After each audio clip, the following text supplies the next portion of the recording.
जो आशा करती हूँ आप बहुत अच्छे होंगे, बहुत पढ़ाई कर रहे होंगे। अब मैं आपके पास कक्षा 2 का पाठ 13 तालाब ये कहानी है लेकर आई हूँ और आज हम इसके प्रश्नोत्तर और इसके सारे अभ्यास देखेंगे। पाठ आगे बढ़ते हैं इसके पहले आप फटाफट से ये इसको हमारे चैनल को लाइक कर लीजिए और जिसने सब्सक्राइब नहीं किया है सब्सक्राइब कर लीजिए। तो पहले हम देखते हैं कठिन शब्द।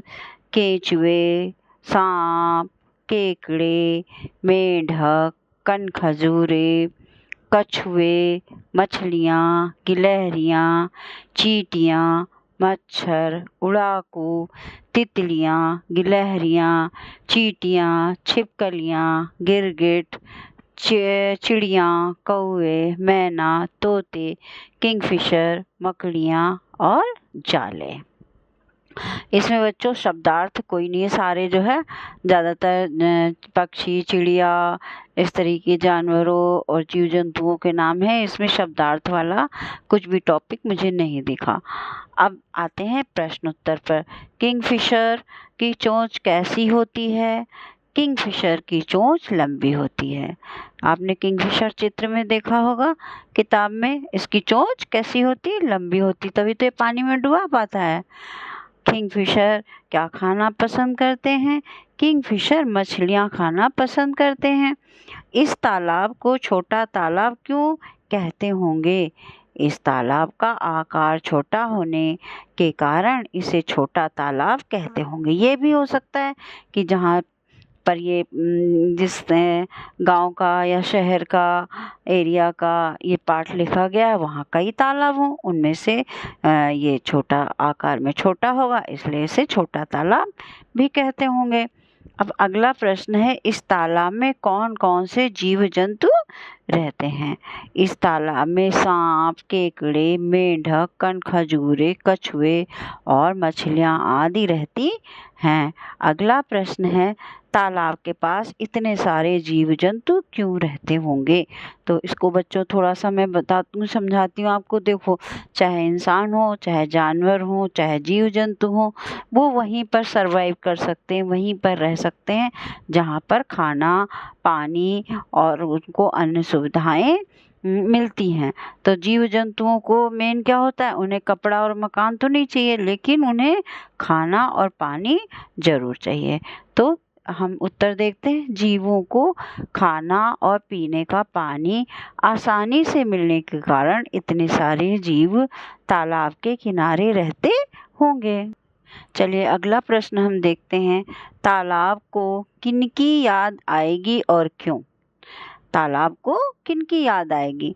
तो तालाब को सभी सारस की याद आएगी क्योंकि कुछ दिनों बाद सारस चले जाएंगे। उनके रहने से तालाब पर खूब चहल पहल रहती है।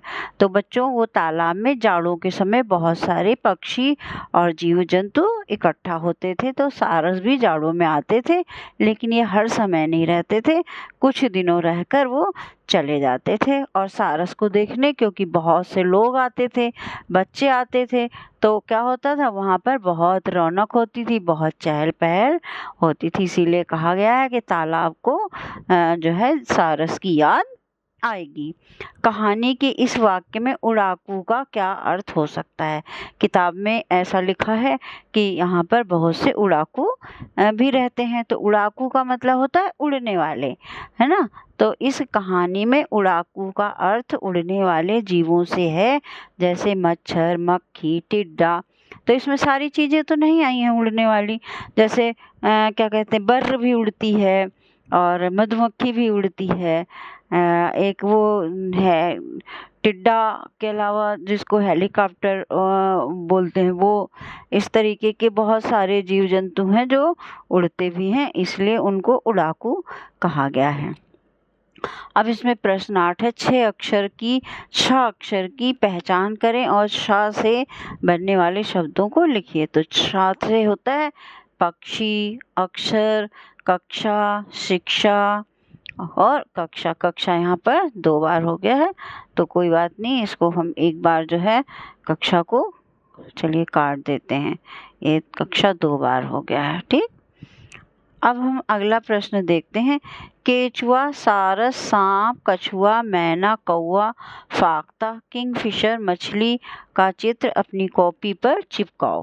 तो ये आपको खुद करना है। आप जब दुकान पे जाएंगे तो एक जीव जंतुओं का चार्ट जैसा मिलता है, तो उसको कट करके आप अपनी कॉपी पे लगाएं और कॉपी पर जिस जीव का भी आप चित्र चिपकाएं उसके नीचे उसका नाम भी लिखें।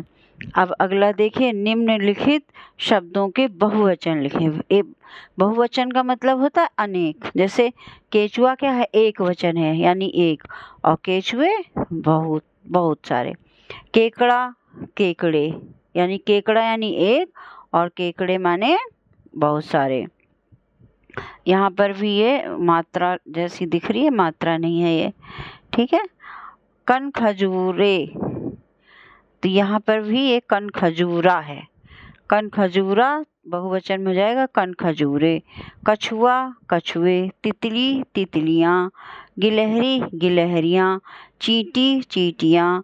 मकड़ी, मकड़ियाँ। चिड़िया, चिड़ियाँ। इसमें सिर्फ चंद्र बिंदु बना के ये बहुवचन में परिवर्तित हो जाता है। तोता, तोते। कौवा, कौवे। इसके बाद सही गलत के निशान हैं, लगाने हैं आपको। तो ये सारस हमेशा उसी छोटे तालाब के पास रहते हैं। इसमें सही और गलत पे गोला लगाना है, तो आपको ये गलत है क्योंकि हमेशा नहीं रहते। यह कहानी गर्मियों में लिखी गई है, ये भी गलत है क्योंकि ये जाड़ों की कहानी लिखी गई है। जाड़ों के पक्षी और उंगलियों की बात की गई है। किंगफिशर की चोंच लंबी होती है, ये सही है। फाख्ता पक्षी दिखने में कबूतर जैसा होता है, ये बात बिल्कुल सही है। किताब में आपकी लिखी हुई है कि ये जो फाख्ता पक्षी होता है बिल्कुल कबूतर जैसा दिखता है।